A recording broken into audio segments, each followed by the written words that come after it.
And so let me just take you through where we are a week since those Hamas attacks, because Israel is still urging civilians to leave northern Gaza as soon as possible. It's specified 2 roads which can be used by Palestinians heading south.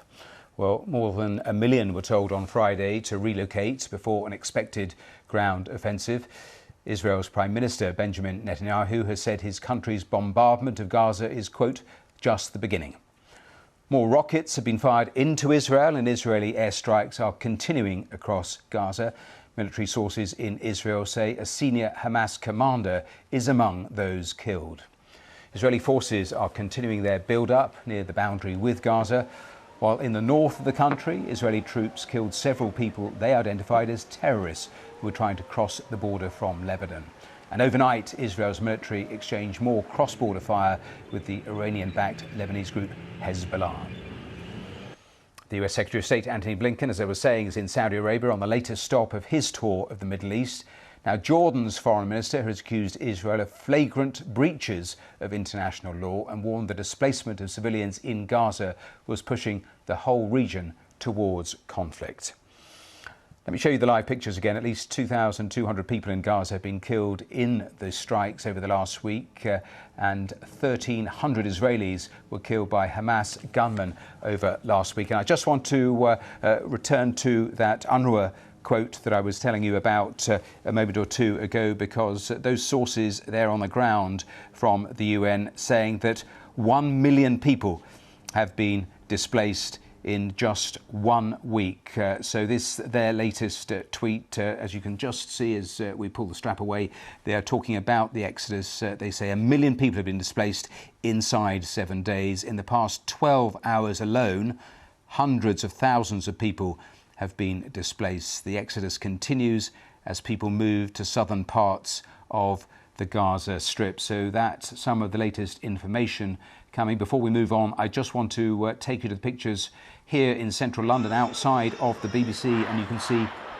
huge crowds going down Regent Street as pro-Palestinian demonstrators gather here at the BBC before they will start moving towards Whitehall. And we've seen similar scenes across different parts of the world as people come out, and those the pictures from just a slightly different area just around the back of the BBC as more and more people assemble here for the start of that march down to Whitehall. So that just gives you a glimpse of what is happening here with that pro-Palestinian demonstration and march. But let's go back to what is actually happening on the ground in Gaza, because I was giving you some of the latest details coming from the UN. Well, Jan Egeland is the Secretary General of the Norwegian Refugee Council. He was involved with the Oslo Accords and facilitated talks between the Palestinians and Israelis.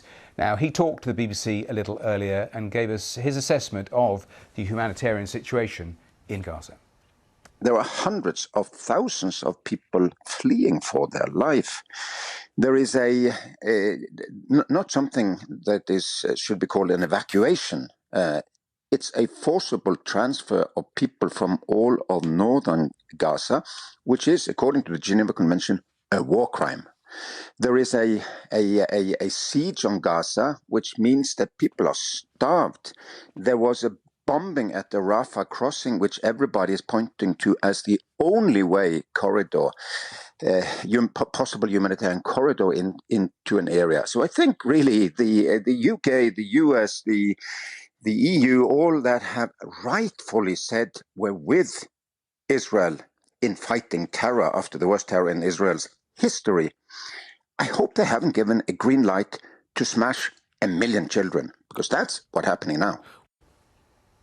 Well, there's been significant diplomatic fallout from the war. Saudi Arabia says it has paused talks on normalising relations with Israel. Well, Lord Malek Brown is a former Deputy Secretary General of the United Nations. He gives his thoughts on that decision.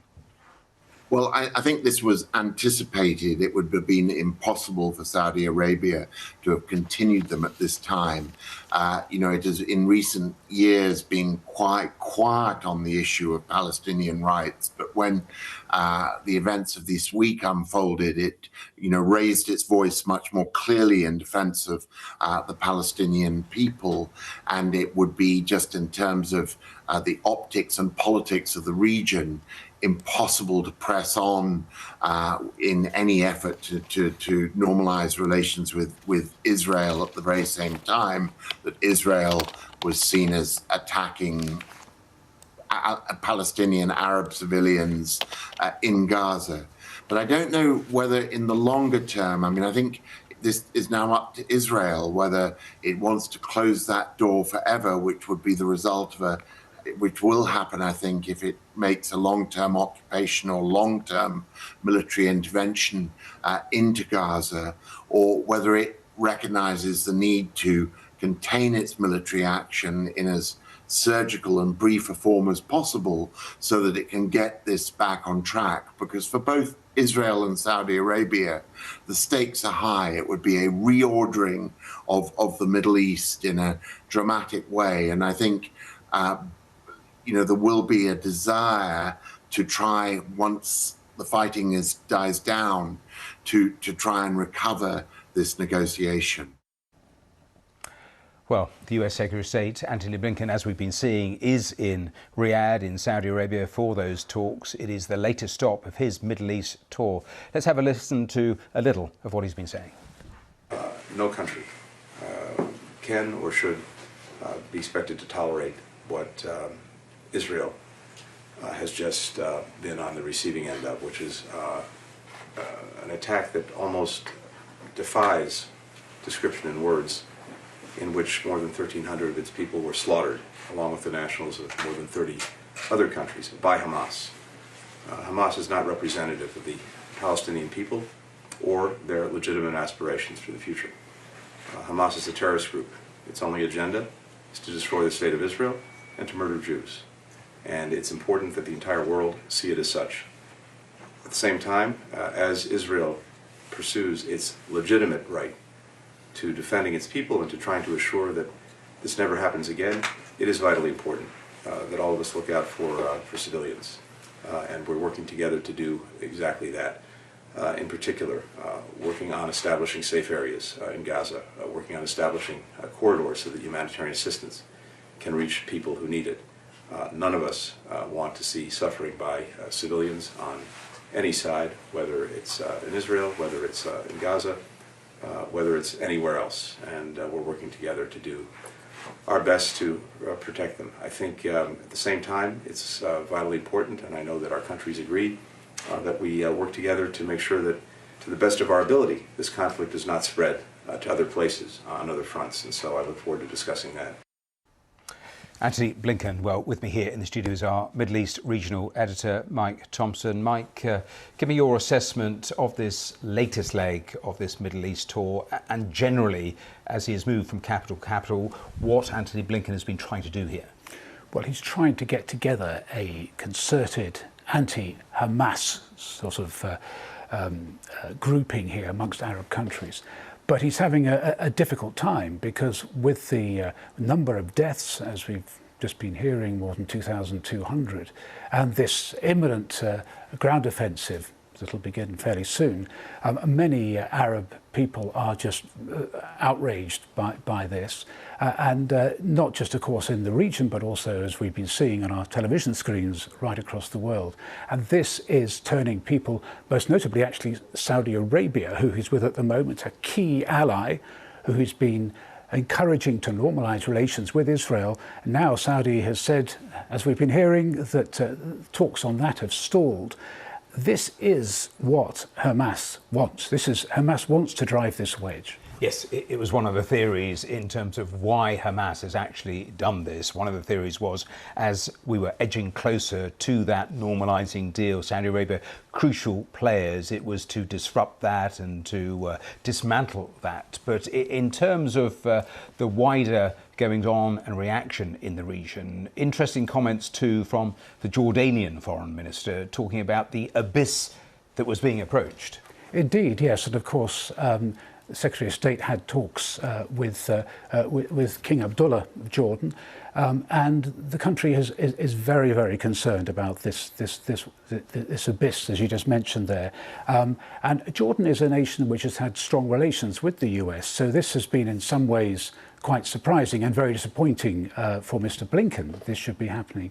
But it's really part and parcel of the attitudes that are now sweeping that whole region. And there's worry because the Jordanian foreign minister was talking about the displacement of people, and only on Newsnight last night I was watching a senior former military figure suggesting that people should go over, Palestinians should go over into Egypt. That is a real concern, isn't there, that potentially here the movement of Palestinians out of the Gaza Strip completely. Indeed. I mean, they're all going into areas which in the main are quite agricultural in the south. There's very little to support people, to shelter people.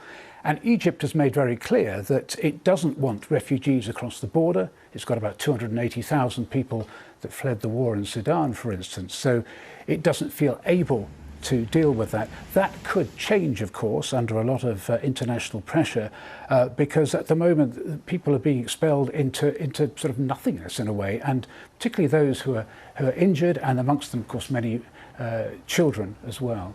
Presumably that is why Antony Blinken continues to talk, and we saw it yesterday in Qatar, about these safe zones, the discussions they're having around that, to try to set up somewhere with a bit of infrastructure for people to actually go to. Where are we in terms of the ability to do that? Well, it's still very complicated to know quite where you would do that. I mean, there could be an area inside Gaza, in the south of Gaza, or more likely in Egypt. But as I said, Egypt is very worried about having temporary refugees that it fears will become permanent. The other option, of course, is on the borders of Gaza inside Israel. And in a way, that might be easiest because Israel can oversee the situation. And as it's also responsible for the barrage and for what looks like the coming land offensive, that would make sense. Michael, final thought, because here we are a week since those dreadful attacks from Hamas, and just about everything in the region has changed fundamentally, and we know this, only at the beginning. Indeed, and those, in fact, were the words that Israel has used, Prime Minister Netanyahu has used to say this is just the beginning. And you see the widespread concern, the outrage in the Arab world, the outrage in Israel too, of course, after those atrocities on Saturday. But these are likely to deepen, and deepen significantly, as soon as that land assault happens, because this is a very crowded area. There's going to be an awful lot of life, and it's going to be on both sides. Mike Thompson, thanks for going through all of that. And Mike, talking about the hostages, and we were showing pictures from those events last Saturday.